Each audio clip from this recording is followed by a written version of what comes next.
नमस्कार दोस्तों, स्वागत है आपका फिर से हमारे YouTube चैनल RBSC को ऑनलाइन क्लासेस में। उम्मीद करते हैं आपकी पढ़ाई है जो बहुत अच्छी चल रही है। जैसा कि आपके पेपर में यानी आपके एग्ज़ाम में बहुत ही कम समय रह गया है, तो उसके अनुसार अपन चल रहे हैं कि जो जल्दी से जल्दी सिलेबस करवाने की कोशिश की जा रही है। तो आइए अब देखते हैं आज जो अपन रसायन विज्ञान है आपका जो कक्षा 10 के विज्ञान का आज नया चैप्टर स्टार्ट करने जा रहे हैं, यानी लेसन नंबर 6 रासायनिक अभिक्रिया और उत्प्रेरक। रासायनिक अभिक्रिया और उत्प्रेरक आज अपन शुरू करने जा रहे हैं। तो इसके बारे में थोड़ी सी जानकारी प्राप्त कर लेते हैं पहले कि जैसा कि आपने देखा रोजाना डेली लाइफ में अपन देखते हैं कि कुछ ऐसे परिवर्तन होते हैं पदार्थ के अंदर जिससे कभी नया पदार्थ बन जाता है, यानी पदार्थ का एक रूप से दूसरे रूप में बदलना अपन रोजाना देखते हैं। जैसे दूध से दही बनना अपने घर में रोजाना आता है, पानी से बर्फ बनना, ऐसे बहुत सारे परिवर्तन होते हैं। तो अपन ये देखते हैं कि पदार्थ में मुख्य दो परिवर्तनों को सभी परिवर्तनों को दो प्रकार में बांटा गया। तो पदार्थ के अंदर परिवर्तन की बात करें तो जो पदार्थ है उसको मुख्य प्रकार से दो प्रकार के परिवर्तनों में बांटा गया है। कौन कौन से हैं? एक होता है भौतिक परिवर्तन और दूसरा होता है रासायनिक परिवर्तन। रासायनिक परिवर्तन, ये दो तरह के परिवर्तन होते हैं पदार्थ के अंदर, ठीक है। तो इसमें क्या क्या होता है देखो, भौतिक परिवर्तन कौन से होते हैं? जिसमें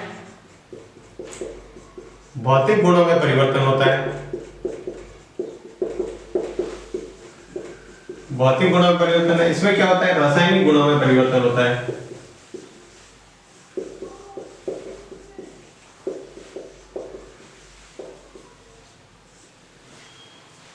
तो देखो भौतिक परिवर्तन में क्या होता है? भौतिक गुणों में परिवर्तन होता है। जैसे उसका रंग चेंज हो गया, उसकी अवस्था चेंज हो गई, जैसे ठोस से द्रव्य, द्रव्य से ठोस, कैसे बदलना, गैस में बदलना, ठीक है। ये क्या होते हैं? अस्थायी होते हैं, ठीक है। ये क्या होते हैं? स्थायी होते हैं। ये क्या होते हैं? उत्क्रमणीय। ये होते हैं अनुत्क्रमणीय,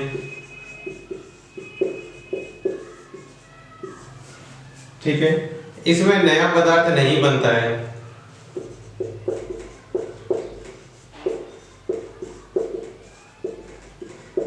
इसमें नया पदार्थ बनता है,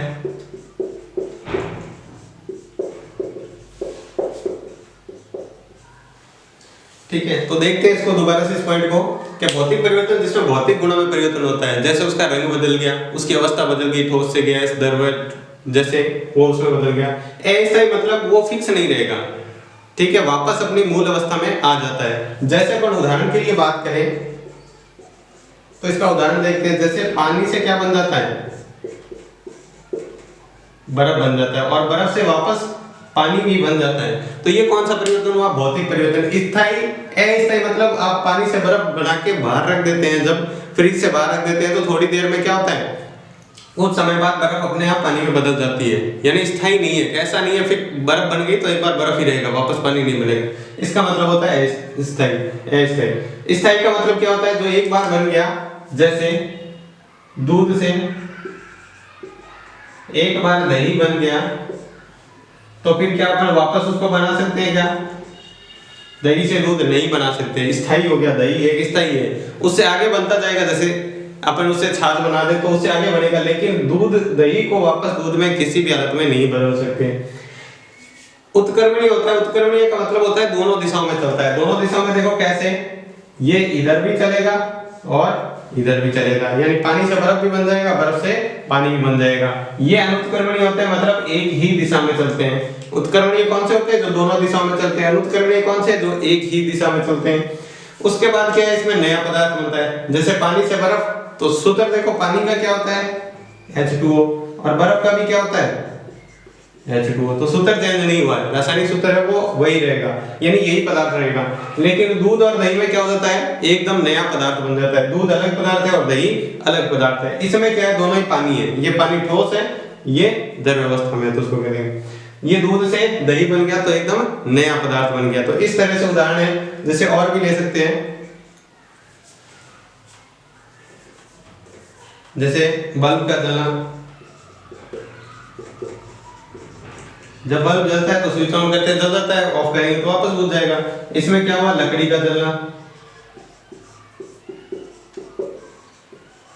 लकड़ी एक बार जल गई तो फिर क्या बनेगा, सीधा राख बनेगी, राख से वापस लकड़ी नहीं बना सकते। तो ये जो परिवर्तन था वो भौतिक परिवर्तन और रासायनिक परिवर्तन, जो पदार्थ के दो परिवर्तन होते हैं उसके बारे में बात की है। अब देखो बात करते हैं जैसे रासायनिक अभिक्रिया के बारे में। तो रासायनिक अभिक्रिया किसे कहते हैं, किसी भी पदार्थ के अंदर अगर रासायनिक परिवर्तन हो रहा है यानी कोई नया पदार्थ बन रहा है तो उस परिवर्तन को क्या कह देते हैं, रासायनिक अभिक्रिया। किसी भी पदार्थ के अंदर क्या होता है, जब रासायनिक परिवर्तन होता है, उनके रासायनिक गुणों में परिवर्तन हो जाता है तो उसे क्या कहते हैं, रासायनिक परिवर्तन। ठीक है, जैसे देखते हैं परिभाषा लिखी है यहाँ पर, वह परिवर्तन जिससे पदार्थ के रासायनिक गुणों में परिवर्तन होता है, यानी पदार्थ के किसके रासायनिक गुणों में परिवर्तन होता है तो उसे क्या कहते हैं, रासायनिक अभिक्रिया कहते हैं। जैसे ये मैग्नीशियम और ऑक्सीजन, मैग्नीशियम और ऑक्सीजन मिलकर क्या बना है, मैग्नीशियम ऑक्साइड। ठीक है, तो ये एक अभिक्रिया हुई है किस किस के बीच, मैग्नीशियम और ऑक्सीजन के बीच अभिक्रिया हुई और क्या बना, मैग्नीशियम ऑक्साइड। तो ये कौन सा परिवर्तन हो गया, रासायनिक परिवर्तन। और इस अभिक्रिया को क्या इसे क्या कह देंगे, रासायनिक अभिक्रिया। ये जो लिखा है ये रासायनिक अभिक्रिया है। अब इसके अंदर दो बातें और ध्यान रखनी है, एक होता है अभिकारक, एक होता है उत्पाद। अभिकारक और उत्पाद क्या होता है, अभिकारक वो होता है जिसके अंदर अभिक्रिया हो रही है, जिसके बीच जिन पदार्थों के बीच अभिक्रिया होगी, यानी अभिक्रिया से पहले जो दो पदार्थ अपन मिलाएंगे, ठीक है, उस वो होता है अभिकारक। और जो नया पदार्थ बनेगा वो क्या हो जाएगा, उत्पाद। जैसे अभिकारक देखो परिभाषा क्या है, रासायनिक अभिक्रिया में भाग लेने वाले पदार्थों को, जो जो रासायनिक अभिक्रिया में भाग ले रहे हैं, देखो कौन कौन से ले रहे हैं, यहाँ पर ये दो भाग ले रहे हैं, तो इसे क्या कहेंगे, अभिकारक। ये क्या हो गया, अभिकारक। इनके बीच ये किधर लिखे जाते हैं, ये तीर का निशान इधर है ना, तो इसके बाईं तरफ लिखे जाते हैं, इसके बाईं तरफ, बायां भाग ये तो इसके बाईं तरफ, अपना हाथ बायां वही होता है तो ये बाईं तरफ हो गया। उत्पाद कौन से होते हैं, रासायनिक अभिक्रिया के पश्चात, रासायनिक अभिक्रिया के पश्चात बनने वाले पदार्थ, रासायनिक अभिक्रिया बाद कौन सा बन रहा है, ये बन रहा है, तो ये क्या हो गया, उत्पाद। और ये हमेशा तीर के निशान के किधर लिखे जाते हैं, दाईं तरफ। ये इधर अपना दायां हाथ है तो इधर दाईं तरफ लिखे जाते हैं। तो देखो अभिकारक और उत्पाद क्या होते हैं, ये दोनों अभिकारक है और ये उत्पाद है। अभिकारक 1 2 3 4 कितने भी हो सकते हैं, उत्पाद भी 1 2 3 4 कितने भी हो सकते हैं। ठीक है, तो ये हो गया रासायनिक अभिक्रिया में अभिकारक क्या होता है और उत्पाद क्या होता है। अब देखते हैं रासायनिक समीकरण क्या होता है। तो रासायनिक समीकरण उसे कहते हैं जो अपन रासायनिक अभिक्रिया पढ़ी थी उसके अंदर जो पदार्थ हैं, रासायनिक अभिक्रिया के अंदर जो जो पदार्थ हैं उनके सूत्र या अनुसूत्र में लिखना, जो अपन पहले सूत्र बनाने सीखे थे उसको में लिखना या उसके प्रतीक में लिखना क्या कहलाता है, रासायनिक समीकरण। तो देखो किसी रासायनिक अभिक्रिया में अभिक्रिया के पदार्थों को उनके अनुसूत्र या प्रतीकों में लिखना क्या कहलाता है, रासायनिक समीकरण। तो बार बार अपन अभिक्रिया लिखना क्या होती है, पॉसिबल नहीं है, बार बार बहुत बड़ी होती है। जैसे अपनी अभिक्रिया लिखी थी, एक रासायनिक अभिक्रिया में लिखी थी, मैग्नीशियम प्लस ऑक्सीजन मिलकर क्या बना रहे थे, मैग्नीशियम ऑक्साइड, मैग्नीशियम ऑक्साइड। तो ये बनता है। तो इसको इतनी बड़ी समीकरण बार बार लिखना संभव नहीं है, तो अपन क्या करते हैं, इसको शॉर्ट फॉर्म में लिख देते हैं। मैग्नीशियम क्या होता है, Mg, और ऑक्सीजन क्या होता है, O2। तो बन क्या जाएगा, MgO। ठीक है, इस अभिक्रिया को संतुलित करेंगे तो ये बन जाएगा, यहाँ पर 2 आएगा, यहाँ पर 2 आएगा। ये अपन बाद में सीखेंगे संतुलित करना, इसके बाद जस्ट वही टॉपिक पढ़ेंगे अभिक्रियाओं को संतुलित करना। तो यहाँ पर देखो मैग्नीशियम को Mg से लिखते हैं, ऑक्सीजन को O2 से लिखते हैं। ठीक है, तो क्या बन गया, मैग्नीशियम ऑक्साइड। तो इस तरह से लिख देते हैं। जैसे एक और लिखते हैं, कार्बन प्लस ऑक्सीजन। ठीक है, इससे क्या बनता है, कार्बन डाइऑक्साइड, कार्बन डाइऑक्साइड। तो देखो इसको कैसे लिखेंगे, कार्बन को किससे लिखते हैं, C से, ऑक्सीजन को किससे लिखते हैं, O2 से। तो क्या बन जाएगा, CO2। तो ये अभिक्रिया कौन सी होगी, रासायनिक समीकरण होगी ये। ठीक है, अब ये दोनों क्या है, अभिकारक, और ये क्या है, उत्पाद। ये दोनों क्या है, विकारक और ये उत्पाद। जिन दोनों के इन दोनों के बीच अभिक्रिया हो रही है तो इसको अभिकारक कहते हैं। अभिक्रिया के पश्चात बना क्या है, कार्बन डाइऑक्साइड, तो ये उत्पाद हो गया। ठीक है, तो ये हमने बात की रासायनिक समीकरण किसे कहते हैं। अब देखो इसको लिखने के चरण होते हैं कुछ, ये रासायनिक समीकरण लिखते कैसे, इसके चरण हैं, वो कौन कौन से हैं तो वो देखते हैं। तो ये जो चरण है वो रासायनिक समीकरण को लिखने के चरण है। तो देखो सबसे पहले क्या है, अभिकारक और उत्पाद होते हैं, उनके बीच क्या लगाया जाता है, तीर का निशान। तो सबसे पहले पॉइंट हो गया, अभिकारकों एवं उत्पाद के बीच तीर का निशान। ये तीर का निशान लगाया, ये लगाना, यानी तीर का निशान लगाना अभिकारक और उत्पाद के बीच। तो सबसे पहला पॉइंट, कोई भी रासायनिक समीकरण लिखते हैं तो उसके अंदर तीर का निशान लगाते हैं, जिससे पता चलता है इससे इधर वाले क्या है, अभिकारक, और इससे इधर वाले उत्पाद होते हैं। दूसरा है, अभिकारकों या उत्पादों की संख्या एक से ज्यादा हो। मान लो किसी में अभिकारक 1 2 3 ज्यादा हो, तो जैसे मान लो 2 अभिकारक हो, जैसे आपने लिखा था C+O2 क्या बना, CO2। तो देखो यहाँ पर 2 अभिकारक है, तो 2 अभिकारक है तो इनके बीच क्या चिन्ह, कौन सा चिन्ह लगा देना, प्लस का चिन्ह लगा देना। ठीक है, धन का मतलब होता है प्लस चिन्ह लगा देना जब अभिकारक या उत्पाद, अगर उत्पाद भी एक से ज्यादा है तो उनके बीच भी प्लस का चिन्ह लगा देंगे। तीसरा देखो, अभिक्रिया में, अब ये देखो बहुत ही अच्छा पॉइंट है, यहाँ पर आपको ये ध्यान रखना है कि ये कई बार पेपर में पूछा भी गया है कि इसमें ये लिखा है कि अभिक्रिया में न तो द्रव्यमान का निर्माण होता है और न ही क्षय होता है। इसका मतलब है द्रव्यमान ना तो बढ़ सकता है, जैसे अपन सिंपल भाषा में कहें भार, तो अभिक्रिया में ना तो क्या होता है, भार बढ़ सकता है और ना ही कम हो सकता है, जितना है उतना ही रहेगा। आप किसी भी अभिक्रिया से उसके द्रव्यमान को कम भी नहीं कर सकते और ज्यादा भी नहीं कर सकते, जितना है उतना ही रहेगा। तो यहाँ पर एक पॉइंट बनता है द्रव्यमान संरक्षण नियम, जो आपको पेपर में 2-3 बार पूछा हुआ है कि द्रव्यमान संरक्षण नियम किसे कहते हैं, 1-2 नंबर का। तो द्रव्यमान संरक्षण नियम किसे कहते हैं, किसी भी रासायनिक अभिक्रिया में अभिकारकों का द्रव्यमान तथा उत्पादों का द्रव्यमान हमेशा क्या होता है, बराबर होता है। जैसे जितने अभिकारक होंगे उतने के उतने क्या होंगे, उत्पाद होंगे। जैसे यहाँ बात करें कार्बन और ऑक्सीजन दोनों मिलकर इन दोनों में जितना भार है उतना उतना सामने उत्पाद में होगा, यानी अभिकारकों में जितना द्रव्यमान है, भार है, उतना उतना इसके अंदर होगा। जैसे अपन बात करें लकड़ी को जलाते हैं, मान लो 1 किलो लकड़ी जलाए तो क्या 1 किलो राख होती है, नहीं होती। तो फिर कहाँ, अपन तो ये कह रहे हैं कि जितनी जलाएं उतनी की उतनी होनी चाहिए। हाँ वैसा ही होता है, बराबर होती है, लेकिन कैसे, लकड़ी जो 1 किलो जली है उसकी जितनी राख बनी है और जितना उसका धुआं निकला है, अगर दोनों को साथ में जोड़ेंगे, वो जो धुआं है उसको इकट्ठा करके तोलो और साथ में उसके राख रख दो और एक तरफ लकड़ी को रख दो, तो दोनों बराबर होंगे, कम ज्यादा नहीं होगा। ठीक है, तो ये होता है द्रव्यमान संरक्षण नियम, यानी अभिकारकों का द्रव्यमान और उत्पाद का द्रव्यमान दोनों क्या होता है, बराबर होता है, कभी भी कम ज्यादा नहीं हो सकता। तो यही है, देखो लकड़ी को जलाते हैं तो क्या बनता है, कार्बन डाइऑक्साइड, धुआं भी बनता है और राख बनती है, उन दोनों को जोड़ के 1 किलो लकड़ी के बराबर रखेंगे तो बराबर हो जाएगा। अगला है, अभिकारकों को दोनों तरफ अणुओं की संख्या बढ़ा या घटाकर अभिक्रिया को संतुलित किया जाता है। जैसे हमने अभिक्रिया लिखी थी Mg+O2 और बना क्या था, MgO, मैग्नीशियम ऑक्साइड, सूत्र ये होता है। अब देखो यहाँ मैग्नीशियम का कितना अणु है, 1 अणु, और यहाँ पर भी कितना है, 1, ठीक है। यहाँ ऑक्सीजन के कितने अणु हैं, 2 अणु हैं, और यहाँ पर कितना है, 2।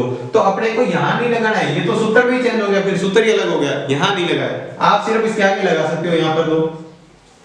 तो मैंने यहाँ 2 लगा दिया, इसका मतलब मैग्नीशियम भी 2 हो गया और ऑक्सीजन भी कितने हो गए, 2, यानी इसके साथ गुणा में, मैग्नीशियम के साथ भी गुणा में 2 और ऑक्सीजन के साथ। तो ऑक्सीजन होने कितने चाहिए थे, ऑक्सीजन तो 2 होने चाहिए, 2 बराबर, लेकिन मैग्नीशियम यहाँ कितने हो गए, 2 हो गए, तो 1 2 यहाँ भी लगा देंगे। तो अब यहाँ भी मैग्नीशियम 2 हो गए, यहाँ भी मैग्नीशियम 2 हो गए, ऑक्सीजन यहाँ पे 2 थे और यहाँ पे भी देखो ये 2 हो गए।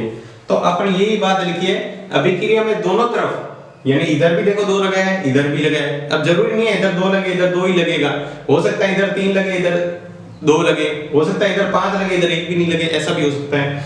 तो देखो दोनों तरफ अणुओं की संख्या को बढ़ा या घटाकर, बढ़ा भी सकते हैं घटा भी सकते हैं, समीकरण को क्या किया जाता है, संतुलित किया जाता है। तो इस संतुलन करने की यह विधि क्या कहलाती है, अनुमान विधि। यह भी क्वेश्चन पूछा हुआ है, अनुमान विधि, या इसको दूसरा नाम हो रहा है हिट एंड ट्रायल विधि, हिट एंड ट्रायल विधि भी बोलते हैं इसको, अनुमान विधि या हिट एंड ट्रायल विधि। दोनों तरफ अणुओं की संख्या को बढ़ाया घटाकर अभिक्रिया को संतुलित करना हिट एंड ट्रायल विधि कहलाता है। इस तरह से संतुलित करते हैं।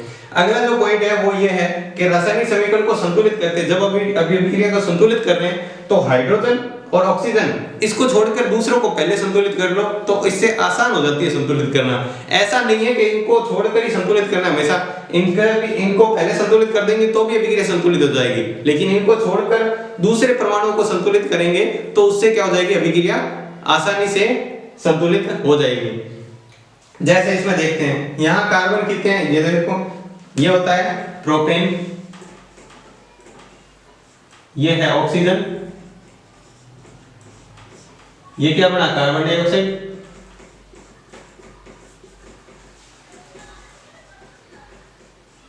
और यहाँ क्या बना है, जल।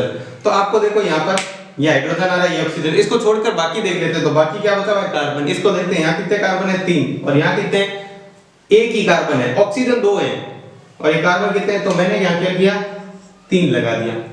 तो अब देखते हैं, कार्बन भी 3 हो गए, ये 3 हो गए, लेकिन ऑक्सीजन देखो, अब यहाँ से इसको 3 को 2 से गुणा करें तो ऑक्सीजन कितना हो गया? 3 गुणा 2 यानी 6 ऑक्सीजन हो गए। कितने हो गए? 6 ऑक्सीजन हो गए यहाँ पे। तो लेकिन होने कितने चाहिए थे? देखो यहाँ ऑक्सीजन कितने हैं? 3 दूनी 6 ऑक्सीजन है। इधर कितने? 2 ही हैं। इधर कितने हैं? 2। तो इधर क्या करें? यहाँ पर देखो 6 ऑक्सीजन है, एक और ये ऑक्सीजन 7 हो गया, लेकिन इधर कितने हैं? 2 ही हैं। तो मैं क्या करता हूँ, यहाँ पर 2 लगा देता हूँ, सॉरी यहाँ पर 2 लगा के देखते हैं कि संतुलित हो रहा है नहीं। ये 2 ऑक्सीजन हो गए, यहाँ 6 हो गए, 6 और 2 8। अगर यहाँ मैं 4 लगा देता हूँ तो देखते हैं संतुलित होता है नहीं। ऑक्सीजन कितने हो गए? 4 दूनी 8, यहाँ गुणा होती है, जोड़ना नहीं है, 4 को 2 से गुणा करेंगे 8। यहाँ कितने हो गए? 2 ये हो गया ऑक्सीजन, और 6 ये हो गया, 8 हो गए। ठीक है, ऑक्सीजन 8 है। अब देखते हैं हाइड्रोजन को। हाइड्रोजन कितने हैं? यहाँ पर 8 है, और यहाँ पर कितने? 4 ही रहेंगे, तो इसको भी संतुलित नहीं है। तो इसको क्या करेंगे? यहाँ से हटा के कितना लगा देंगे? यहाँ पे 4। ये अनुमान विधि इसी कहते हैं कि आपको अनुमान लगाना है यहाँ पे कितना आएगा। तो यहाँ देखो, अब हाइड्रोजन कितने हो गए?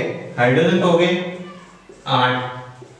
इधर भी आपको रखना है कार्बन, हाइड्रोजन और ऑक्सीजन। इधर भी रखना है कार्बन, हाइड्रोजन और ऑक्सीजन। ये अभिकारक है, ये उत्पाद के। तो यहाँ पर तो 3 3 सही है, तो ये तो संतुलित है। अब देखो हाइड्रोजन ये कितने हो गए? 8, तो ये हो गए 8, और इधर भी कितने हैं? 4 को 2 से गुणा करेंगे, सॉरी ये कितने हैं?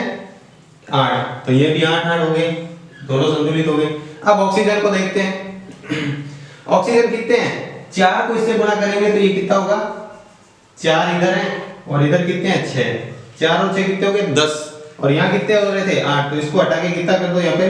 5। तो इधर भी कितने हो गए? 10, और इधर भी कितने हो गए? 10। तो ये अभिक्रिया क्या हो गई? संतुलित। तो देखो हमने पहले यहाँ क्या किया था? कार्बन को संतुलित किया था।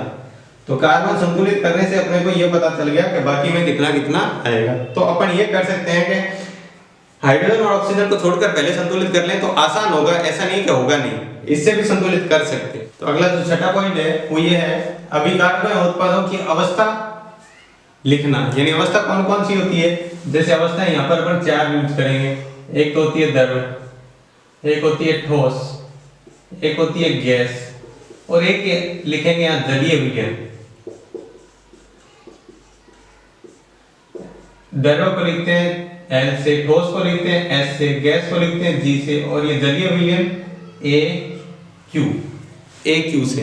इसका मतलब क्या है? द्रव हो गया, ठीक है, ये ठोस हो गया जो ठोस होता है, गैस हो गया। जलीय विलयन का मतलब होता है जल में घुला हुआ, जो जल में घुला हुआ प्राप्त होगा वो क्या होगा? जलीय विलयन। जैसे कोई चीज जल में घुली हुई है, जैसे चूना जल में घुला है तो उसको AQ लिखेंगे, ठीक है।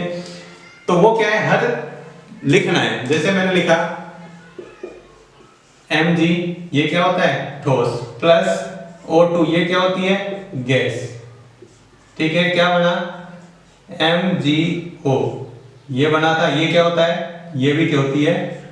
गैस। तो देखो इसके साथ अवस्था इसके क्या है? ब्रैकेट में लिखनी है। Mg क्या है? ठोस, तो यहाँ लिख दिया। ऑक्सीजन क्या होती है? गैस, तो यहाँ लिख दिया। मैग्नीशियम ऑक्साइड क्या बनता है? गैस, तो ये लिख दिया यहाँ पर, ठीक है।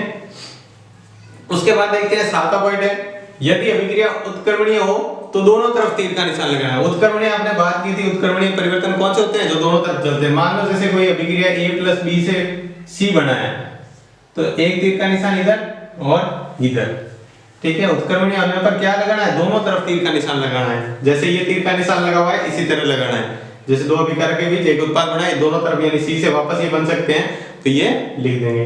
अगला जो है 8वां पॉइंट ये है कि अभिक्रिया के लिए आवश्यक कुछ अभिक्रियाओं कराने के लिए क्या होते हैं? ताप की या दाब की या किसी न किसी उत्प्रेरक की जरूरत पड़ती है, तो उनको उनके तीर के निशान के ऊपर लिखा जाता है। जैसे देखो ये अभिक्रिया है, ये नाइट्रोजन है, ये हाइड्रोजन है। नाइट्रोजन और हाइड्रोजन से मिलकर क्या बनता है? अमोनिया। तो अमोनिया के लिए क्या है? 773 केल्विन ताप की जरूरत होती है और 200 एटीएम दाब की जरूरत होती है। तो ये ताप और दाब इसमें जरूरत पड़ रही है, तो इसके तीर के निशान के ऊपर लिख देंगे ताप और दाब। दूसरी अभिक्रिया ये होता है एथीन। ये आपके 8वें पार्ट में आएगा। इसका नाम एथीन क्यों है? एथीन में जब हाइड्रोजन मिलती है तो क्या बन जाता है? एथेन बन जाता है, ठीक है। लेकिन कौन से? निकल उत्प्रेरक है उसकी उपस्थिति में होती है। उत्प्रेरक क्या है, आगे एक टॉपिक आएगा उत्प्रेरक क्या है, उसके बारे में बात, ये अभिक्रिया के वेग को बढ़ाता और घटाता है उत्प्रेरक, ठीक है, ये ध्यान रखेंगे, बाकी आगे इसके बारे में पढ़ेंगे। तो ये देखो ये उत्प्रेरक है, तो इसके ऊपर लिखा है तीर का, ताप और दाब है तो तीर के निशान के ऊपर लिखना है। जो लास्ट पॉइंट है वो ये अभिक्रिया ऊष्माक्षेपी या ऊष्माशोषी। ऊष्माक्षेपी और शोषी का मतलब क्या होता है, ऊष्माक्षेपी वो अभिक्रिया होती है जिसमें क्या होती है, ऊष्मा निकलती है। जैसे चूना होता है, चूने के अंदर पानी मिलाते हैं तो क्या हो जाता है, पहले चूना भी ठंडा होता है पानी भी ठंडा होता है, जैसे ही साथ में मिला देते हो तो उसके अंदर भाप निकलती है, बहुत ज्यादा गर्म हो जाता है, यानी ऊष्मा निकलती है, तो वो होती है ऊष्माक्षेपी।